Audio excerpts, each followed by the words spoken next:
Mon père est mort il y a 1 an. Je ne crois pas à cette théorie selon laquelle on devient réellement adulte à la mort de ses parents. On ne devient jamais réellement adulte.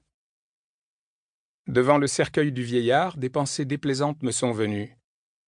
Il avait profité de la vie, le vieux salaud. Il s'était démerdé comme un chef. T'as eu des gosses, mon con, me dis-je avec entrain. T'as fourré ta grosse bite dans la chatte à ma mère. Enfin, j'étais un peu tendu, c'est certain. Ce n'est pas tous les jours qu'on a des morts dans sa famille. J'avais refusé de voir le cadavre. J'ai 40 ans, j'ai déjà eu l'occasion de voir des cadavres. Maintenant, je préfère éviter. C'est ce qui m'a toujours retenu d'acheter un animal domestique. Je ne me suis pas marié non plus. J'en ai eu l'occasion plusieurs fois, mais à chaque fois j'ai décliné. Pourtant j'aime bien les femmes. C'est un peu un regret dans ma vie, le célibat.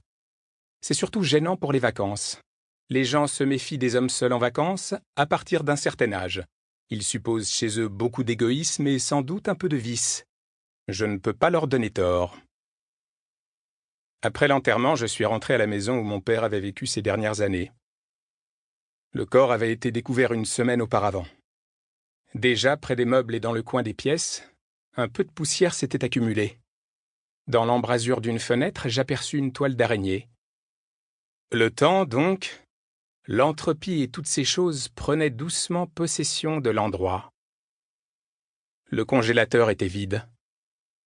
Dans les placards de la cuisine, il y avait surtout des sachets repas individuels Weight Watchers, des boîtes de protéines aromatisées, des barres énergétiques. J'ai déambulé dans les pièces du rez-de-chaussée en grignotant un sablé au magnésium. Dans la chaufferie, j'ai fait un peu de vélo d'appartement. À 70 ans passés, mon père jouissait d'une condition physique bien supérieure à la mienne.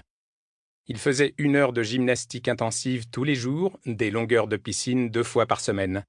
Le week-end, il jouait au tennis, pratiquait le vélo avec des gens de son âge. J'en avais rencontré quelques-uns au funérarium. « Il nous entraînait tous !» s'était exclamé un gynécologue. « Il avait 10 ans de plus que nous et sur une côte de 2 kilomètres, il nous mettait encore 1 minute dans la vue. » « Père, père, me dis-je, que ta vanité était grande. » Dans l'angle gauche de mon champ de vision, je distinguais un banc de musculation, des haltères. Je visualisais rapidement un crétin en short, au visage ridé, mais par ailleurs très similaire au mien, gonflant ses pectoraux avec une énergie sans espoir. « Père, me dis-je, père, tu as bâti ta maison sur du sable. » Je pédalais toujours, mais je commençais à m'essouffler. J'avais légèrement mal aux cuisses. Je n'étais pourtant qu'au niveau 1. Repensant à la cérémonie, j'étais conscient d'avoir produit une excellente impression générale. Je suis toujours rasé de près, mes épaules sont étroites. Ayant développé un début de calvitie vers la trentaine, j'ai décidé de me couper les cheveux très courts. Je porte généralement des costumes gris, des cravates discrètes, et je n'ai pas l'air très gai.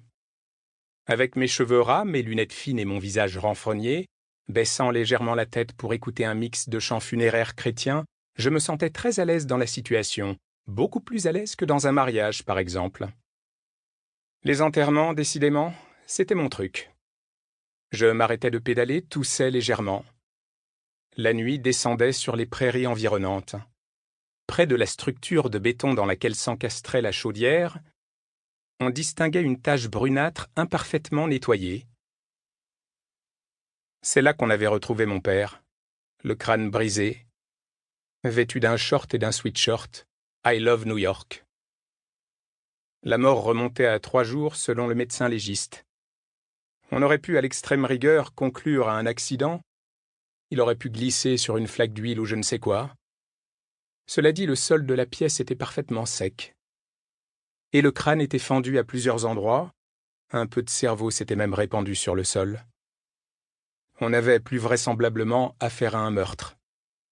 Le capitaine Chaumont de la gendarmerie de Cherbourg devait passer me voir dans la soirée. De retour dans le salon, j'allumai le téléviseur, un Sony 16/9 à écran de 82 cm, son surround et lecteur de DVD intégré. Sur TF1, il y avait un épisode de Xena la guerrière, un de mes feuilletons préférés. 2 femmes très musclées vêtues de brassières métalliques et de mini-jupes en peau se défiaient de leurs sabres. « Ton règne n'a que trop duré, ta grata !» s'exclamait la blonde. Je suis Xena, la guerrière des plaines de l'Ouest. On frappa à la porte, je baissai le son. Pour continuer à écouter ce livre audio gratuitement, cliquez sur le lien dans la description et vous pourrez l'écouter en entier sans frais grâce à l'essai de 30 jours d'Audible.